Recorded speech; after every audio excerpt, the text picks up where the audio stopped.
সেই সংখ্যা তাদের ভেতর তৈরি হয়েছে। আজকে 5ই আগস্ট পরবর্তী সময়ে বাংলাদেশ তেমন হওয়ার কথা ছিল না। কথা ছিল বাংলাদেশ একটি শাসন বৈষম্যহীন একটি নিরাপদ বাংলাদেশ আমরা পাবো সবার জন্য। কিন্তু আমরা দেখতে পাচ্ছি যে 5ই আগস্টের পরবর্তী সময় থেকে বাংলাদেশ জনগণের জন্য অনিরাপদ হয়ে উঠেছে এবং এই অনিরাপত্তার দায়ভার সম্পূর্ণভাবে অন্তর্বর্তীকালীন সরকারকে নিতে হবে। অন্তর্বর্তীকালীন সরকারের উপদেষ্টা, স্বরাষ্ট্র উপদেষ্টা, তিনি বলেছেন, মস্করা করে বলেছেন যে আমার পদত্যাগ করতে হবে না, আমার জানাজা দাফন হয়ে গেছে। রাষ্ট্রের দায়িত্বশীল পর্যায় থেকে এই ধরনের মস্করামূলক কথাবার্তা আমরা মেনে নেব না। আমরা পূর্ববর্তী স্বৈরাচারী সরকারের স্বরাষ্ট্র উপদেষ্টারা দেখতাম তারা জনগণের সঙ্গে এইরকম তামাশার সুরে কথা বলতেন। আজকে অন্তর্বর্তীকালীন সরকারের স্বরাষ্ট্র উপদেষ্টা তিনিও জনগণের সঙ্গে এই মস্করা করার ধৃষ্টতা দেখাচ্ছেন।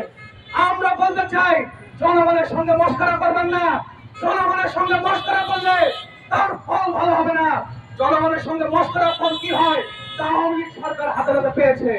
আপনারা যদি সেই ফল ভোগ করতে না চান তাহলে সরকার যান, অবিলম্বে জনজীবনের নিরাপত্তা নিশ্চিত করেন। যে সকল শীর্ষ সন্ত্রাসীদের জামিনে মুক্তি দেওয়া হয়েছে তাদের অবিলম্বে পুনরায় কারাগারে আটক করবার ব্যবস্থা করেন। যে কোনো ভাবেই হোক জনগণের জানমালের নিরাপত্তা নিশ্চিত করেন। ধর্ষণের মতো ভিন্ন অপরাধ যারা সংগঠিত করেছে তাদের দৃষ্টান্তমূলক শাস্তি ব্যবস্থা করে এবং একই সাথে বারংবার ব্যর্থ এই স্বরাষ্ট্র উপদেষ্টাকে তার পদ থেকে অপসারণ করতে হবে। সংগ্রামী বন্ধুগণ, আমাদের এই দাবি যদি মেনে নেওয়া না হয় তাহলে আগামী দিনে আমরা ছাত্র শ্রমিক জনতা পুনরায় রাজপথে আসবো।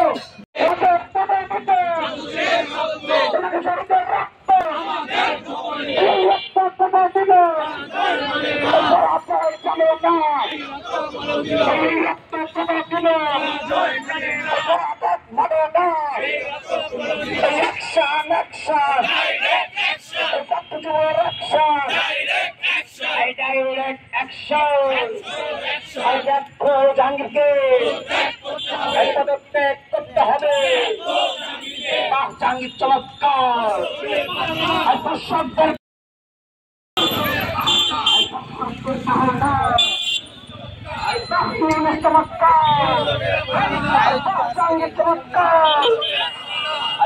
চমৎকার চমৎকার